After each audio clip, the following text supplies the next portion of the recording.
ఉచిత బస్సు ప్రయాణానికి ఇచ్చేసినటువంటి మన ఆర్డీఓ గారికి, అదేవిధంగా డిఎస్పీ గారికి, కమిషనర్ గారికి, అదేవిధంగా డిపో మేనేజర్ గారికి, కూటమి ప్రభుత్వంలో ఉన్న నాయకులందరికీ, ప్రజలకి అందరికీ, అదేవిధంగా దివ్యాంగులకి నా శుభాకాంక్షలు, ప్రెస్కి నా నమస్కారాలు. ఎందుకంటే ఈరోజు చంద్రబాబు నాయుడు గారు తన యొక్క వాగ్దానంలో, ఎలక్షన్ ముందు వాగ్దానంలో ఏంటంటే ఆడవారికి మాత్రం ఫ్రీగా బస్సు ప్రొవైడ్ చేస్తామని చెప్పారు. దాన్ని ఆయన లాస్ట్ 4 months బ్యాకే దాన్ని ప్రారంభించడం జరిగింది.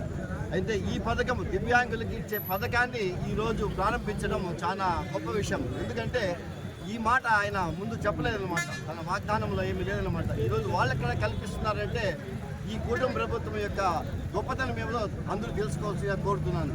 అదేవిధంగా ఈరోజు ఆయన నిన్నటికి నిన్న మొన్న మనకు బౌజన్లకి, ఇమాములకి 240 కోట్లు ముందుగా ప్రకటించినారనమాట. 6 నెలలకు సరిపోయే భత్యము. ఎందుకంటే వాళ్ళకి రంజాన్ వస్తుందన్నమాట ఈ నెల 20 కానీ 20. తెలుగుదేశం జై చంద్రబాబు నాయుడు గారు, జై అమర్నాథ్ రెడ్డి గారు.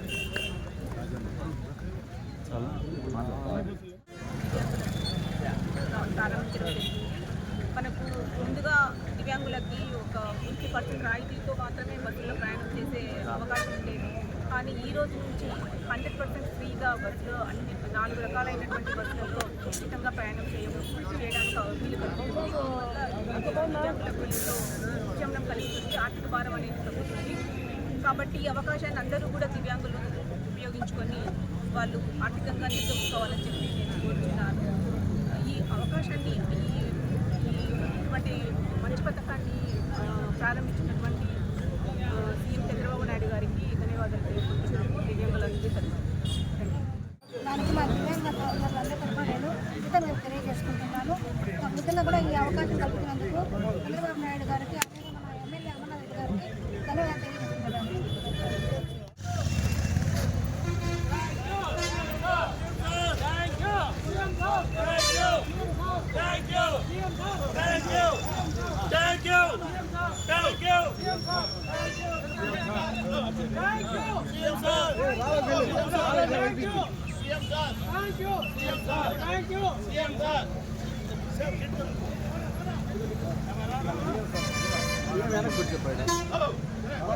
పోనీ బస్సు పోనీ.